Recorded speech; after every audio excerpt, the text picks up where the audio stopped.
Microfilm. Microfilm, bonsoir. Dans le temps, il y avait un mot qu'on entendait beaucoup dans la critique de cinéma, dans les propos des cinéastes interviewés. Ils disaient ce film, c'était plus fort que moi. Il y avait une urgence, il fallait que je le fasse. Et le mot urgence, dans ce sens-là, a plus ou moins disparu maintenant des discours médiatiques sur le cinéma. Les gens n'ont plus tellement d'urgence, ils ont le temps. Le mot a un peu perdu de son urgence, je dirais. Et puis voilà, tout d'un coup, qu'un film s'appelle Urgence, mais au pluriel. Donc c'est pas les mêmes. C'est le service des urgences dans un hôpital, service de psychiatrie. L'hôpital s'appelle l'Hôtel-Dieu. Et l'auteur du film, c'est Raymond Depardon, donc auteur de Urgence. Le film est déjà sorti. Je crois qu'il marche plutôt bien d'ailleurs, parce que moi j'ai vu dans une salle à la fois très amusé au début, puis très motivé en cours de route et un peu abasourdi à la fin. Et ça, à mon avis, c'est la vie. C'est un peu ce qui se passe avec tes films très très souvent. Mais visiblement, les gens prenaient le film très au sérieux. Le film passe dans une seule salle, je crois. Et dans la queue, on entendait « Mais comment ça se fait qu'il passe le film dans une seule salle? C'est inadmissible, etc. » Donc c'est bien, ça veut dire que on a raison de sortir les films dans moins de salles et puis de créer le sentiment c'est un scandale, le film devrait passer dans plusieurs salles. Comme ça, le bouche à oreille se fait et éventuellement on rajoute des salles. Donc ce long préambule pour introduire Raymond Depardon qui est là et Claudine Nougaret qui a fait le son du film. Donc évidemment, dans un film où l'équipe est petite, où il y a le son, l'image et rien de plus, c'est évidemment très important de savoir comment on travaille. Donc Raymond Depardon, c'est un secret pour personne. Tu passes au rayon laser tranquillement, sereinement, à ton rythme, ce qu'on appelle, faute de mieux, les institutions. Elles ont tout un point commun, ces institutions, c'est qu'elles impliquent beaucoup de mise en scène, mais peut-être que toute institution implique de la mise en scène. Il y a toujours des gens qui manipulent d'autres gens, donc c'est le journalisme, c'était le premier film. Il y a eu le monde politique, dans un moment chaud qui était l'élection de Giscard d'Estaing. Il avait fait un film qui malheureusement n'a jamais été vu, on pourra peut-être en dire deux mots d'ailleurs. Il y a eu le commissariat de police, l'admirable fait divers, moi je trouve que c'est un film extraordinaire. Et puis là, il y a Urgence donc sur qu'est-ce qui se passe donc à l'accueil.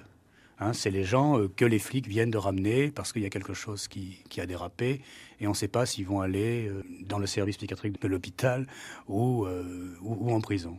Bon, est-ce que c'est une idée qui t'est venue tout d'un coup, comme ça, dans la droite ligne des autres, ou est-ce que ça faisait quand même longtemps que tu tournais autour de cette idée-là? Ça faisait longtemps que je tournais autour. J'avais même été en face, c'est-à-dire au palais de justice, et j'avais lancé des négociations pour essayer d'aborder la justice. Et je voulais faire un film un petit peu, sans doute, équivalent, c'est-à-dire la sortie du dépôt où le prévenu rencontre un avocat d'office et se face à face, comme ça. Bon, ça n'a pas marché. Le procureur ils ont changé d'avis. Enfin, ils ont dit oui, ils ont dit non. Et il y a longtemps que je cherchais quelque chose qui a trait un peu à un confessionnal, c'est-à-dire où les gens se trouvent à un moment donné au bout du couloir, parce que en tournant le commissariat, je m'étais aperçu qu'il y avait des espèces de couloirs comme ça qui remontaient, et que je me disais, il y a un couloir sans doute la justice et sans doute l'autre la psychiatrie, et donc je pensais comme ça, mais c'était des choses que je me mettais artificiellement dans ma tête, parce que je ne crois pas que je cherche à faire des films, contrairement à Weissman, cinéaste américain, sur des institutions. Je prends ça en prétexte, puis après, bon, je crois que je m'en libère et je fais un film comme ça, un petit peu pas vraiment exhaustif sur le service psychiatrie ou sur un autre service. Donc, la justice n'ayant pas marché, je me suis rabattu sur l'autre couloir qui est l'urgence et de travailler avec les psychiatres de garde dans un hôpital donc qui était proche du palais de justice, celui qui était en face, donc en l'occurrence l'Hôtel-Dieu. Si la justice ne marche pas, c'est parce que là, il y a plus de résistance, il y a plus de tabous. Oui, bon, ils ont prétendu au secret de l'instruction. Maître Leclerc, qui m'aide dans ces négociations, trouve que c'est une fausse réponse. Donc pour l'instant, mais je désespère pas, parce qu'un jour, ce Vatican qu'est la justice, qui est tenté aussi de voir un peu arriver une caméra, de ce genre de film comme ça. Ils sont quand même des gens qui sont ouverts, ils voient un peu la télévision, ils voient le cinéma. Donc un jour, je pense qu'il sera possible de faire des films sous contrôle, bien sûr. J'aimerais bien en faire un, en tous les cas, quelque part, parce que la justice c'est énorme. Alors donc, je sais pas qu'est-ce que je ferais, mais un couloir peut-être aussi, là, ou une porte, une place, une pièce. Ne serait-ce qu'une pièce, on me donne 30 mètres carrés, moi ça me suffit. C'est ça, parce qu'effectivement, j'aurais pas dû parler si rapidement des institutions, c'est un peu langue de bois. C'est vrai que Wiseman, par exemple, filme les institutions de leur propre point de vue à elles, donc un mécanisme tout à fait à la fois absurde et impitoyable. Toi, tu fais quelque chose de très très particulier et peut-être de plus raffiné en un sens, qui consiste à prendre un endroit qui est un sas toujours, qui est un lieu entre deux extérieurs, un extérieur qui est perdu, qui est le monde, la rue, et puis un autre extérieur qui est soit terrifiant, soit au contraire une sorte de refuge qui serait encore plus à l'intérieur, c'est-à-dire la prison ou carrément la chambre dans l'hôpital. Donc c'est un moment de ça, et je dirais que ce que tu essaies de faire avec toute cette série de films, c'est plutôt l'équivalent, mais alors dans le cinéma, d'un très long arrêt sur l'image. C'est-à-dire qu'il y a quelqu'un qui ralentit un moment dans sa folie personnelle, dans son histoire personnelle, qui elle est très rapide, puisqu'il en est plein, il en est gorgé, il est au moment où cette histoire a débordé sur le réel. Et il y a des gens dont la fonction est simplement de lui faire dire quelque chose. C'était très très troublant et même très très touchant dans Faits divers, y compris par rapport à l'opinion qu'on pouvait avoir un peu manichéenne ou un peu caricaturale sur les flics du commissariat. En fait, c'était des préposés à la parole, à faire parler simplement pour faire dire qui es-tu, qu'as-tu fait, etc. Et rien que ça, si on le filme dans un temps relativement respecté, ça prend beaucoup de temps, ça devient très angoissant et on finit par ne plus très bien savoir en tant que spectateur si on a envie que la personne réponde vite pour que l'action continue ou ne réponde pas parce qu'elle résiste. On ne sait plus très bien de quel côté on aimerait que l'histoire continue. Et je pense que c'est là que toi, tu es le plus à l'aise et que c'est assez délibéré de ta part de prendre ces situations de sas qui finalement empêchent de porter un jugement trop rapide sur qu'est-ce qui se passe. Parce que par exemple, sur la psychiatrie, je me souvenais de tout ce qu'on a pu dire, écrire, lire un moment sur... à l'époque où l'antipsychiatrie était plus à la mode, où on disait les fous sont formidables, tout ça. J'ai repensé à ça pendant le film comme un souvenir lointain de choses que j'avais lues, de théories, de discours enflammés, et puis c'était évidemment pas du tout ça qui se passait sous mes yeux, c'était peut-être la difficulté toute bête, que d'ailleurs tout le monde peut connaître dans la vie, à faire parler quelqu'un qui soit a trop à dire, soit n'a pas assez à dire. Alors, le dispositif est simple, il y a des gens qui déjà ont cette fonction dans le film, donc là c'est les psychiatres de garde avec des blouses blanches, qui ont l'air à la fois fatigués parce que c'est pas drôle, mais en même temps assez patients, assez distanciés. Il y a un ton étrange du psychiatre toujours. Et puis il y a toi en plus. Alors la question évidemment rituelle, mais je la pose aussi à la personne qui a fait le son, c'est vu qu'il est quand même illusoire de penser qu'on n'intervient pas par sa simple présence sur le comportement des gens, comment on assume totalement ce fait et comment on empêche sa présence de trop perturber ce qui se passe? Mais on avait, moi personnellement, enfin Claudine non plus, je crois, on n'avait jamais assisté à un entretien psychiatrique. Donc il a fallu qu'on en assiste à un. Et qu'on tourne. Et parce qu'on ne pouvait pas le regarder, quoi. Donc on a tourné. Et on a très vite vu qu'il fallait absolument que, du premier au dernier, il fallait qu'on ait une politique, un dispositif presque. Je pense qu'on ait d'abord l'autonomie. Ça, c'est une succession de petites choses comme ça qui ont fait sans doute que, je peux rentrer dans les détails comme ça, mais qu'une certaine distance, une grande perche. C'est-à-dire, on a beaucoup plus travaillé, on s'est beaucoup plus installé comme une prise de film de fiction. C'est-à-dire que Claudine, elle vient du cinéma traditionnel, elle fait Rayon Vert, des choses comme ça, donc qui est une situation... C'est pas très traditionnel, le Rayon Vert. Non, mais je veux dire, pour moi, c'est un cinéma, disons, plus fictionnel, quoi. Ah, oui. Voilà. Mais quand même dans une situation de reportage, effectivement, de situation de réel, c'est ça que je veux dire. Donc, une grande perche, perchée par le haut, le micro par le haut, et non comme par le bas, comme un reportage. Moi, un cadre qui se voulait le plus fixe possible au maximum. Et un retour son, c'est-à-dire que Raymond avait exactement dans son casque ce que moi j'avais dans mon casque. Donc il pouvait pas ne s'occupait que de l'image, il était aussi concentré que moi sur Ouais. la parole. Donc il n'avait pas de difficulté d'audition. Et je crois que c'est assez important, ça.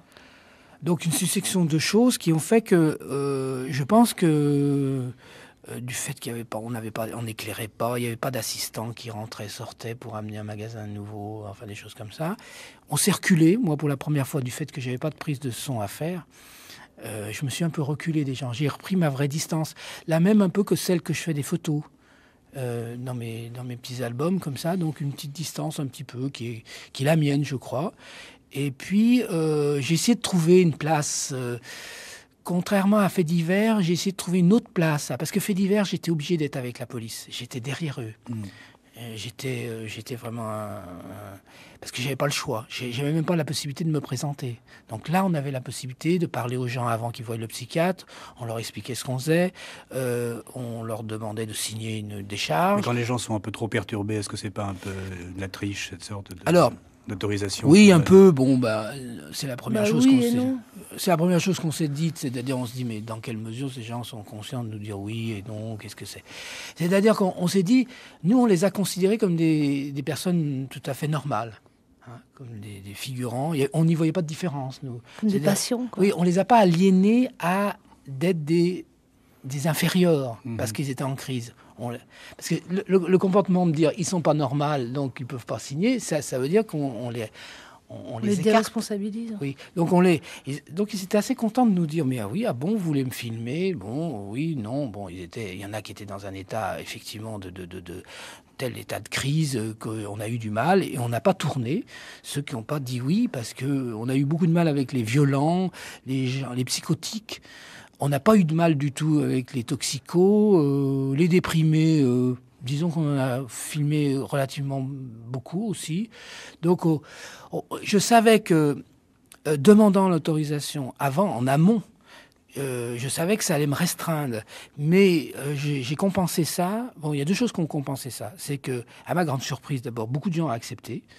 On peut penser ce qu'on veut, mais est-ce que c'est le fait que la France s'américanise? Parce que, bon, avant, tu sais bien, les films de cinéma direct venaient des États-Unis, ils jouissaient, eux, trop même d'ailleurs, d'une liberté. Eux, les films sur la psychiatrie, ils en ont des centaines. Nous, on n'en a pas, la police, tout ça. Donc, je me suis demandé si les gens assumaient pas un peu mieux leur image, du fait qu'il y a plus d'images à la télévision, que c'était peut-être une des qualités du bouleversement du paysage.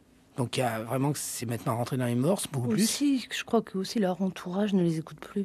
Alors, attends, oui, ça c'est une chose, mais donc c'est vrai qu'on était là quand même assez. Ces gens-là venaient pour être écoutés. Donc on allait quand même un peu dans leur sens. En fait, on les écoutait et on les filmait. Donc, pour certains, une catégorie de gens, bon, je crois que bon, ils ont dit oui. Est-ce qu'ils se rendaient bien compte? Ça a modifié, oui, ça a modifié beaucoup, quelquefois, parce que ça a plutôt calmé le jeu. Ça a plutôt calmé le jeu, donc c'est plutôt les gens se sont calmés, d'après ce que nous ont dit les psychiatres. Ça pour les urgences. Pour les consultations, parce qu'on a tourné aussi les consultations, on a d'un seul coup donné de l'importance à des gens qui aussi... Parce qu'on pense toujours aux gens qui sont exhibitionnistes un peu. C'est vrai, il y en avait, on en a filmé. Mais il y a aussi l'autre catégorie des gens qui se disent toujours qu'ils n'ont aucun intérêt. Enfin, ça n'a aucun intérêt de me filmer, je suis rien du tout. Mais là, tu viens de dire quelque chose de très, très important. Moi, c'est une question que je me pose depuis pas mal de temps sur toute cette histoire de direct, de le viol, de l'intimité, est-ce qu'on a le droit ou pas? C'est des questions qu'on s'est beaucoup posées à un moment, quand le direct était une chose relativement nouvelle. Maintenant, il s'est beaucoup banalisé, au moins l'idée du direct, parce que du direct, en fait, il n'y en a pas tellement, et à mon avis, il y en a même de moins en moins à la télévision, mais ça, on va y revenir. Mais l'idée du direct n'est pas aussi effrayante qu'avant, et les gens sont peut-être plus en confiance avec une caméra. Et est-ce que, entre le moment où toi, tu as commencé donc à faire du cinéma direct comme ça, et maintenant, est-ce que tu as pu sentir cette évolution qui, en gros, on peut dire américanisation, c'est-à-dire les gens qui en ont lourd sur la patate, comme on dit vulgairement, qui aimeraient bien avoir un auditoire, ne considèrent plus la caméra comme une intruse, mais après tout, plutôt comme un témoin en plus, et Du coup, ça crée un type de spectacle, car c'est aussi un spectacle, tout à fait légèrement différent, disons, de ce qu'on obtenait il y a 20 ans, quand, effectivement, il y avait un rapport de force entre la personne filmée et puis la personne qui voulait la filmer, et puis, oui, il y avait un bras de fer, et puis quelqu'un gagnait. Est-ce qu'il y a cette évolution comme ça? Ah oui, moi j'ai vu une grande évolution dans la liberté d'abord de nombre de gens qui ont accepté. Je crois que c'est étonnant. Et je pense qu'aussi au début des années du cinéma vérité, enfin, c'est vrai que les cinéastes sont un petit peu orientés sur des minorités qu'on connaît. Les mineurs, un peu misérabilistes comme ça, un petit peu allant vers des films qui sont très bien, mais qui allaient avec les cadres sociaux de l'époque, des années 60, d'après-guerre, 70 aussi, qui ont traversé notre histoire. Et c'est vrai qu'on a été surpris, nous, de trouver relativement peu de cas sociaux, beaucoup moins de cas sociaux. Je pense qu'on aurait fait le film il y a 10 ans, on en aurait eu beaucoup plus. Et donc, on a trouvé des gens que Griveaux appelle des nouveaux malades, c'est-à-dire des gens qui ont des fonctions, comme le chauffeur d'autobus, quoi. On a eu une secrétaire, on a eu un directeur d'entreprise, il y a des gens qui ont été montés, pas montés, mais enfin, des gens qui ont un travail. Et ça a été étonnant. Et ces gens-là n'ont posé aucun problème d'être filmés. Ce sont des gens relativement, effectivement, ni la presse, ni la télévision, ni la radio. Ce sont des gens qui n'écriront pas leur mémoire. Ils n'iront pas chez un éditeur parisien écrire leur mémoire. Et il y avait à un moment donné, comme ça, comme dans un café, par exemple, hop, ils avaient envie d'exprimer quelque chose. Un ras-le-bol de quelque chose. Et ce que craignent d'ailleurs les psychiatres, ils disent que vraiment c'est ça, sont des gens qui n'ont aucun antécédent psychiatrique, qui viennent peut-être une fois, ou ils reviendront une deuxième fois, et ça sera fini, ça sera grave, quoi. Ça sera le suicide ou autre chose, quoi. Et donc c'est très très dangereux. C'est cela qu'il faut vraiment faire attention. Et ce sont des gens nouveaux un peu, parce que c'est des gens qui subissent un petit peu le débordement de l'angoisse, du stress de la ville ou dû à leur travail et des choses comme ça. Et c'est pas du tout... Moi, je m'attendais à trouver beaucoup plus de déviants, de gens qui sont échappés dans l'hôpital psychiatrique. Et on en a relativement peu trouvé. Et ça, c'est un peu nouveau. Donc ça vient... certains nous ont dit non, il n'est pas question qu'on me filme. Et je crois que tout à fait, on n'insistait pas d'ailleurs parce qu'on était dans une situation d'attente. Je crois qu'aussi certains nous ont pris un peu à partie, puisqu'on le voit dans le film, on était un peu les seuls civils, au sens qu'on n'était pas en uniforme. Je crois que ça a joué le fait que Claudine soit une femme, qu'on soit un garçon et une femme. Ça a fait moins... je sais pas. Moins bloc, peut-être. Oui. Moins bloc. On se partageait, d'ailleurs, c'est un petit peu la chance, quelquefois. C'est sans doute peut-être que inversement, on aurait été l'un ou aurait été l'autre, ils n'auraient pas accepté. Je crois que moi, qu'il y a une grande différence, en tous les cas, pour te répondre, qu'effectivement, peut-être qu'on quitte enfin un peu, on arrive au l'an 2000, on va quitter enfin le 19e siècle, avec tous les préjugés qu'on a sur l'image, mais qu'est-ce que va penser mon voisin, ma famille, etc. Moi, je cherche pas à faire comme aux États-Unis, c'est-à-dire on filme tout c'est bien qu'on ait aussi notre façon de voir l'image et on y va doucement. Mais je crois qu'aussi, il me semble qu'on peut aussi prendre des gens un peu, les faire assumer. Moi, je vois, là, je fais des interviews pour lancer le film. On sent bien que je suis pas... Enfin, la télévision, etc., c'est pas mon truc. Enfin, et je le fais parce que je me dis, il faut que je le fasse. Un peu, je me trouve un peu dans la situation des gens qui viennent à l'Hôtel-Dieu, comme ça. Je me dis, bon, pourquoi pas, quoi. Assumons notre image. Parce que plus les malades assument leur image et leur discours, plus ça libère... une place qui avant n'existait pas, qui est la place du psychiatre. Le psychiatre devient aussi un personnage, dans la mesure où il est celui à qui on parle, mais il n'est pas le seul à qui on parle. Et lui lui ou elle, parce qu'il y a beaucoup de femmes, pose beaucoup de questions du ton étrange qu'on a quand on parle à quelqu'un, avec une chance sur deux pour qu'il ne réponde pas ou à côté, ce qui est très très malaisant en général. Et est-ce que les psychiatres eux-mêmes, donc devenus acteurs, et d'autant plus acteurs que justement... ils sont libérés du soin d'être la seule instance du réel dans cette histoire-là. Est-ce que eux, ça les a perturbés aussi, le fait qu'il y ait une caméra? Un peu, oui. On a eu plus de problèmes Voilà, au j'en étais début sûr. avec eux. Et d'ailleurs, on a suivi les mêmes. Parce qu'on s'est aperçu qu'ils étaient de garde, par exemple, tous les jeudis. On a dit, effectivement, donc on a été un petit peu...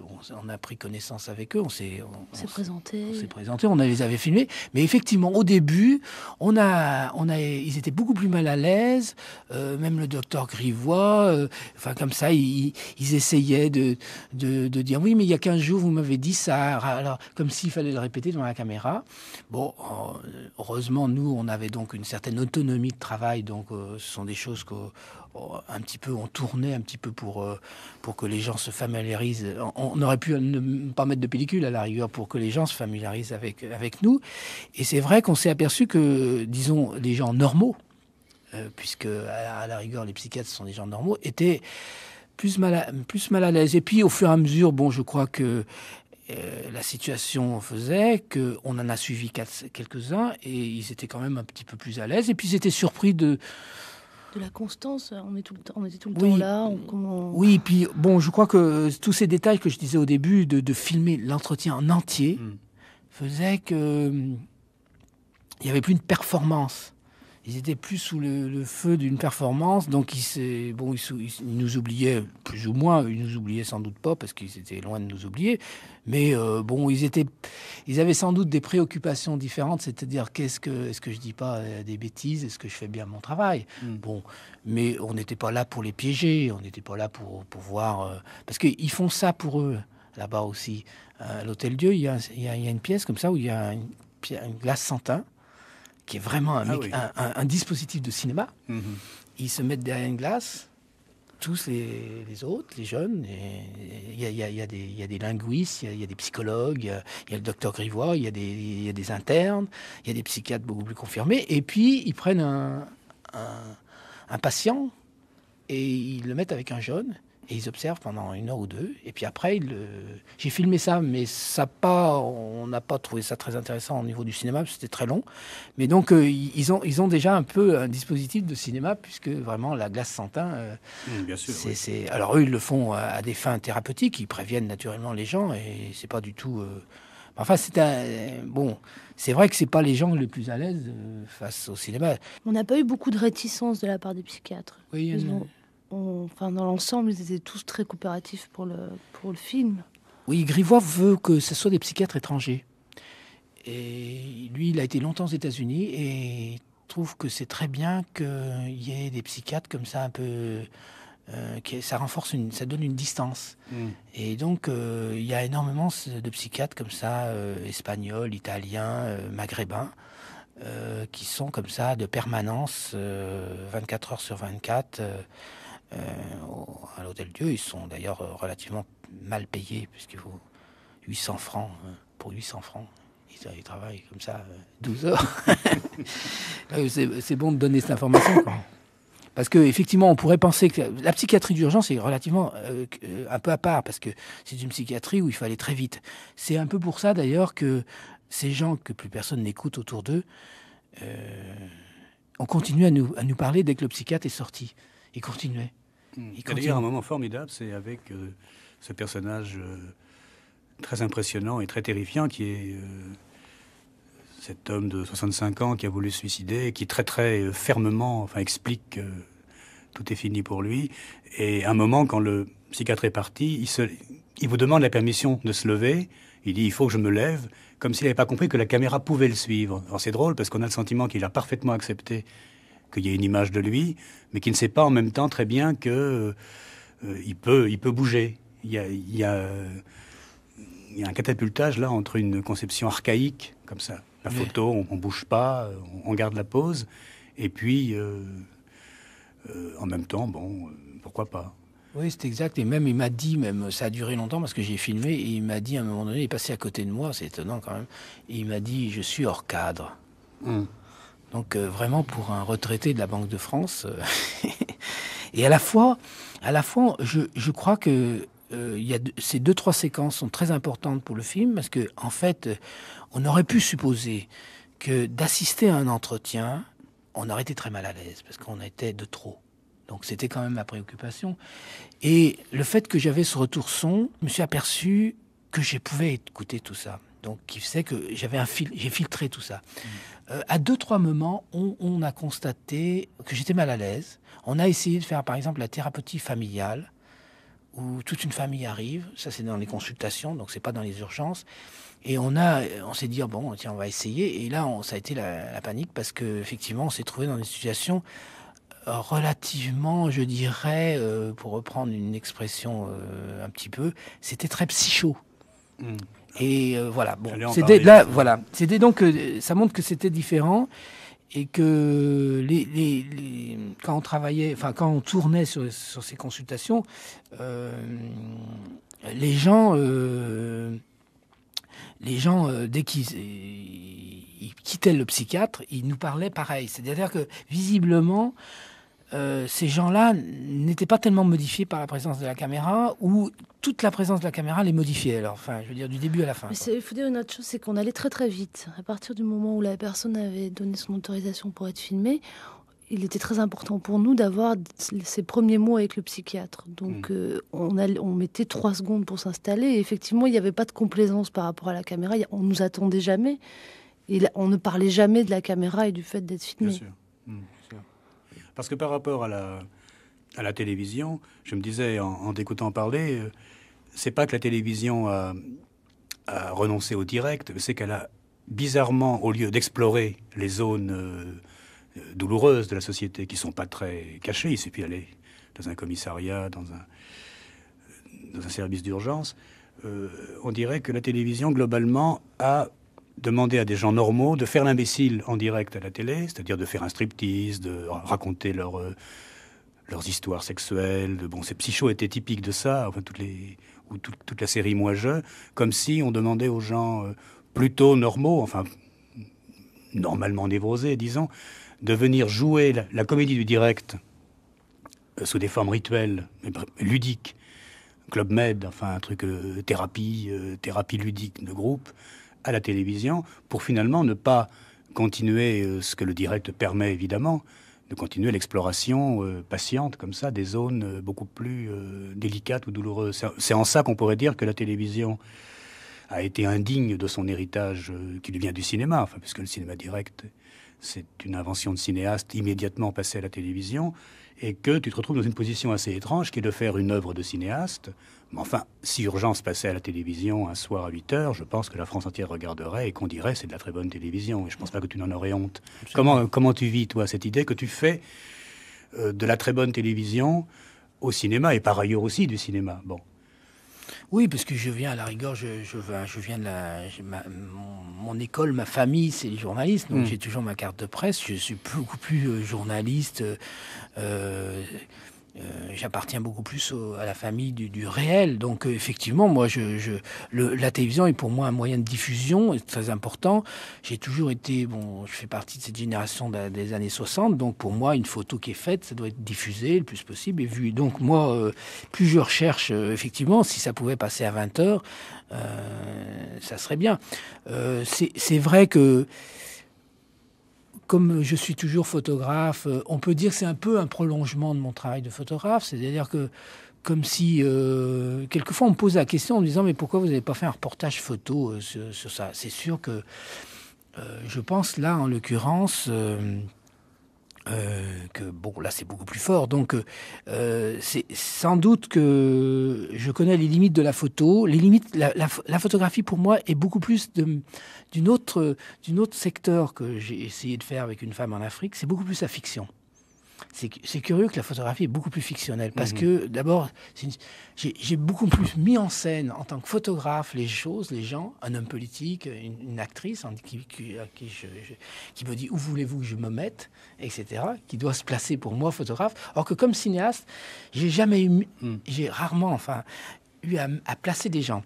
Donc je pense qu'il y a une partie de moi-même en tant que cinéaste, jeune photographe qui couvrait les faits divers dans les années 60, 70, et déçu un peu par la télévision, j'ai eu envie de continuer et j'ai fait donc ces films qui est sans doute un prolongement de mes reportages photographiques, un essai, c'est peut-être plus un essai comme on dit aux États-Unis ou une picture story comme on dit dans le photojournalisme.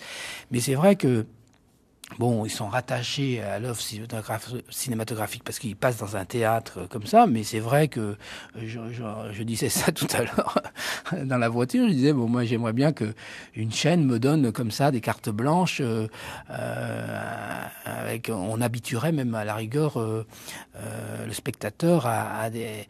Je pense pas que je ferais une série, parce que ça j'éviterais de faire une série, parce que je pourrais faire à la rigueur les pompiers, les sages-femmes, etc. Ça m'intéresse pas. Je crois que je pars, moi, vraiment d'une nécessité pour moi à faire un film comme ça. Donc, urgence. Ah oui. Et pour moi, c'est vraiment... Je le dis sincèrement, je crois que je ne pourrais pas faire. Et d'ailleurs, je préfère faire des reportages photos que de faire des films de commande. Donc pour moi, je me mets dans une situation souvent un peu de frustration. Je tourne relativement peu, une fois tous les 2 ans. Et puis, c'est un film qui me travaille autour. Il y a toujours un moment formidable dans tes films, c'est le moment où, même si on a pris les gens un par un et chacun son tour, avec à chaque fois des choses différentes qui se jouent, comme l'endroit est exigu, nécessairement à un moment ils se retrouvent un petit peu en contact les uns avec les autres. Alors eux continuent évidemment à s'ignorer, parce que les gens qui font le planton dans un couloir, c'est pas très gai, c'est pas très exaltant, ils sont assez angoissés. Et puis nous, on les a vus un peu comme dans un film de Tati, où on a vu le puzzle se faire pièce par pièce, et à un moment on a la jouissance, on a le monopole de la jouissance de tiens, ils savent pas que nous on connaît leur histoire de l'un et de l'autre. Alors il y a quelques plans comme ça dans le film qui sont un peu drôles d'ailleurs. En général les gens rient parce qu'il y a une sorte de complicité, mais pas méchante, qui se fait, parce que on est content tout d'un coup de pouvoir mieux lire une image qui sinon n'aurait pas donné grand-chose.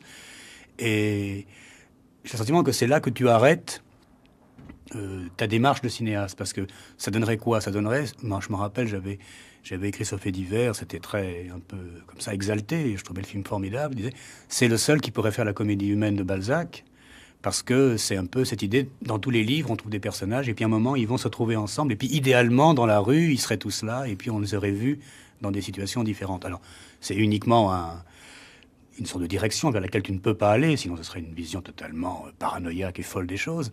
Mais on sent cette envie de sortir aussi, toi, de retrouver les gens en dehors de cette situation-là, et c'est là que tu t'arrêtes. Alors inversement, dans les films de fiction, dans Une femme en Afrique par exemple, c'est le contraire, parce que c'est ton rapport à toi en tant que tu as une caméra, mais un corps aussi derrière la caméra, et qu'évidemment la personne qui est en face s'adresse à toi par rapport à de la fiction. Fiction de qu'est-ce qui est possible entre 3 personnages, un homme, une femme et une caméra. C'est toujours un triangle éternel, et c'est pas du tout pareil, et je comprends que tantôt tu prends la question par le bout personnel, donc fiction, donc image arrêtée, la photo, tantôt par le bout collectif, puzzle, et là c'est le lieu arrêté. Et il y a un petit film très très étrange, donc qui passe avant Urgence, qui s'appelle Le Petit Bateau. Le Petit Navire. Le Petit Navire. Alors ça fait beaucoup rire dans la salle. Je ne sais pas si les gens connaissent ton visage ou savent que c'est toi ou devinent que c'est toi. Donc tu deviens un personnage, c'est bizarre, c'est un petit peu comme Godard qui devient un personnage un peu familier, quoi. Un petit bonhomme qui vient raconter son histoire, qui fait des images et qui s'intéresse plus que tout. Et les gens rentrent assez facilement maintenant dans cette sorte de complicité, ce qui n'était pas le cas avant, ce qui est une façon peut-être plus humaine de faire la politique des auteurs qu'avant. Tu deviens aussi un personnage. Et alors tu es sur un plan noir et blanc absolument charbonneux. Enfin, il est, je crois, exagérément triste. C'est dans le désert. Enfin, ouais. Je ne sais pas si c'est un vrai désert. Tu l'as tourné dans un vrai désert? Oui, c'est un vrai désert. Oui. Ça pourrait être en sérieux. Oui. Et tu fais un petit sketch où tu expliques assez bien que soit c'est moi seul avec le désert, soit c'est le direct avec la collectivité anonyme. Et je me disais, c'est l'entre-deux qui doit lui faire problème. C'est tantôt je suis face à moi-même, avec quelqu'un qui me renvoie continuellement l'image de moi-même, donc une sorte de narcissisme qui va jusqu'au bout. Donc avec le désert comme le lieu qu'on peut peupler, parce qu'on peut l'imaginer comme on veut. Et si c'est pas ça, c'est le contraire absolu. C'est le social en tant que, on ne sait pas ce que c'est autant de fiction que de personnages. Tout le monde a une histoire, tout le monde veut la raconter, tout le monde peut l'écouter. Et ça explique que dans la salle, les gens riaient beaucoup au petit film. Et puis après, quand le film Urgence a commencé, au début, ils ont ri aussi un peu.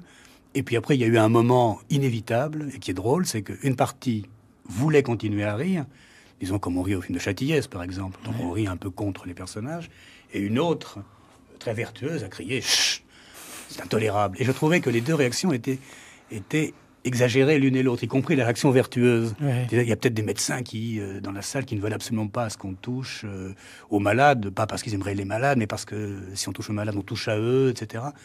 Et est-ce que tu as rencontré cette sorte d'oscillation entre c'est très grave, on se tient à carreau, ou au contraire, tout ça est quand même assez drôle, il y a quand même une comédie humaine, même si elle est extrêmement cruelle? Ben oui, nous, quand on tournait, je crois qu'on rigolait pas parce que quand même on pouvait pas se permettre. Et puis je crois qu'on n'était pas vraiment dans on a commencé à rire aux Roches, quoi. Et effectivement, il faut dire qu'on a vu les Roches une fois qu'on a eu tout tourné. On n'a pas vu aucun Roche pendant le tournage. Ouais. C'est drôle, quoi. C'est-à-dire on rit de nous, on rit de nous-mêmes, on rit de nos voisins. Je crois que on s'est tous trouvés dans des situations relativement proches, soit du patient, soit du psychiatre. C'est-à-dire, un ami vient se confier d'une petite histoire comme ça qu'il a, une séparation, il quitte un chagrin d'amour, etc. Donc, et à la fois, bon, c'est vrai que on a cette dérision sur nous-mêmes. Alors, effectivement, peut-être que les gens ayant peur un petit peu craignent le film. En fait, beaucoup de gens ont peur de ce film parce qu'ils disent les urgences, oh mon Dieu, ça va être terrible. Ah oui, alors que je crois qu'il est beaucoup moins, il est moins violent que Fait divers. Beaucoup moins. Parce que c'est la parole visuellement. On voit rien, il y a pas. Donc c'est purement de la parole et des visages comme ça. Et donc je crois que les gens se libèrent peut-être, et effectivement. Et j'aurais tendance à dire, comme cette dame dans le film, vous savez, on rit de moi. Et à la rigueur, moi aussi, je pourrais dire, on rit de moi. Je pourrais dire la même chose que cette dame qui dit, et c'est très bien, et je suis très content qu'on rit de moi. Elle dit au docteur, mais je suis un clown, vous savez. Voilà, je suis un clown. C'est d'ailleurs un personnage formidable, cette dame. Ben oui, parce qu'à la fois, oui, c'est Buster Keaton, quoi. C'est-à-dire, c'est une espèce de rire comme ça, un petit peu plus intérieur, disons. Mais moi, je suis très content qu'on rit dans mes films. Et c'est vrai que ça pourrait choquer comme ça. Quand je vais en province, là, et présenter le film, et je leur ai dit, je leur ai dit, n'ayez pas peur de rire, parce que ne culpabilisez pas. Mais je crois pas que les gens qui rient se moquent des gens. Non, parce que moi je pense que dès le moment où il y a trois termes, ça c'est d'une manière générale, c'est-à-dire l'équipe cinéma, le psychiatre et le malade, l'identification peut plus fonctionner simplement. Elle fonctionne simplement quand il y a deux termes. On est obligé de choisir son camp, et là c'est toujours terrible. Et dans ce cas-là, le rire, il vient. C'est un rire, je dirais, humain. Ça veut dire on rit de la situation humaine globale, dont on sait qu'on peut occuper un des terme du triangle à n'importe quel moment. Donc je pense pas que c'est un rire contre. Mais quand on a projeté le film à des gens concernés, et alors là, vous pouvez pas savoir, vous devinez les rires des gens, quoi. Les psychiatres qui ont tourné, qui étaient dans le film, les gens qui travaillaient aux urgences, enfin, riaient beaucoup plus. Et sans doute, nous, c'est une des raisons pour laquelle on a arrêté le tournage, c'est que il fallait pas non plus, nous, qu'on devienne comme eux, c'est-à-dire que on s'habitue, qu'on s'endurcisse, quoi. C'est-à-dire qu'il fallait quand même qu'on ait gardé cette émotion. Il y a une naïveté, quoi. C'est un peu comme pour moi les années déclic, quoi. Quand j'étais jeune photographe, comme ça, à faire des photos de la première de la bout de souffle, au relais flash, bon. Et donc il y a effectivement, et où je demandais à Jean-Luc Godard de se retourner, à Anna Karenina de se retourner vers moi. Je veux dire, Monsieur Godard, il y a cette naïveté. Donc je crois pas que on puisse radiographer d'une manière péjorative ces gens-là, donc parce que ça s'est passé dans la zone émotionnelle de notre voyage dans les urgences. Bien, j'ai peur que ce soit le mot de la fin, parce que l'émission est terminée. Comme quoi, pour se maintenir un peu innocent, il faut de plus en plus de talent, d'intelligence, de patience et de ruse. Merci Raymond Depardon, Claudine Nougard.